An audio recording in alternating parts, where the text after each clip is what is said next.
म्हणजे त्याच्यामध्ये इंधनाचा साठा होता, कोणी किती नाकारलं तरी त्यात इंधनाचा साठा होता, आणि जर नसेल तर तो महाराष्ट्राच्या जनतेला मला असं वाटतं ते एकदा कळलं पाहिजे की खरं काय खोटं काय.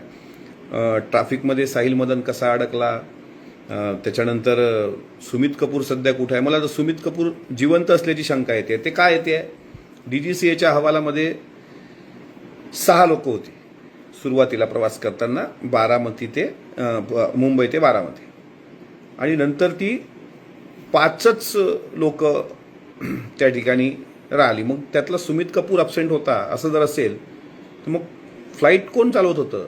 शांभवी पाठक चालवत होती का? बघा, साधा प्रश्न आहे, याला काही मी बाहेरचे सोर्सेस वापरलेले नाहीत. आणि DGCAने जर सांगितलं की 5 माणसंच बसली, चुकून आमचा आकडा 6चा आहे, तर मग सरकारने विमानाच्या कलिना गेट नंबर 8 वरून VSRच्या व्हाईट फ्लाईटमध्ये बसताना पर्यंतचा CCTV फुटेज द्यावा.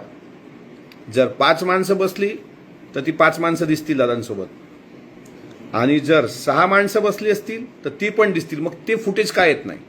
मी महाराष्ट्राच्या मुख्यमंत्र्यांना, मी महाराष्ट्राच्या सह केंद्राच्या मंत्र्यांना सुद्धा विनंती करतो की अजितदादांवर तुमचं प्रेम खरं आहे, त्यात काही दुमत असण्याचं कारण नाही. जितकं नुकसान आमचं झालंय तितकं तुमचंही झालंय, कारण महायुती सरकारमध्ये दादा एक मजबूत पिलर होते. पण त्या मित्राच्या ऋणातून मुक्त होण्याकरता महाराष्ट्राला ब्लॅक बॉक्सच्या डेट्यातला संभाषण हे वाटल्यास आणखी वेळ घ्या. तर 3 महिने तर घेतलेच आहेत आपण, आणखी वेळ घ्या,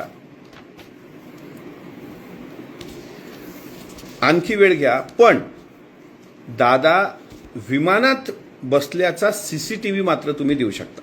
ते तुम्ही का दिला नाही? म्हणजे काय असतं की DGCA खोटं बोलते आहे, TV खोटं दाखवते आहे. हा महाराष्ट्राच्या मनातला हा सावळा गोंधळ तेवढा जरी दिला ना तर भरपूर चित्र क्लिअर होईल. मी आणखी एक गोष्ट, आमच्या अकोल्याचे पण तापडिया नगरचे सहकारी धन्यवाद म्हणतात, आणि एक कमेंट अशी पण आहे की तुम्ही एकटे लढलात.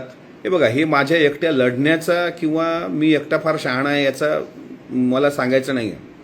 माझं म्हणणं असं आहे की सर्वांनी हा लढा लढायचा आहे. आता हा लढा काही राष्ट्रवादी काँग्रेस पक्षापुरता मर्यादित नाही आहे. हा लढा महाराष्ट्राच्या अस्मितेचा लढा आहे.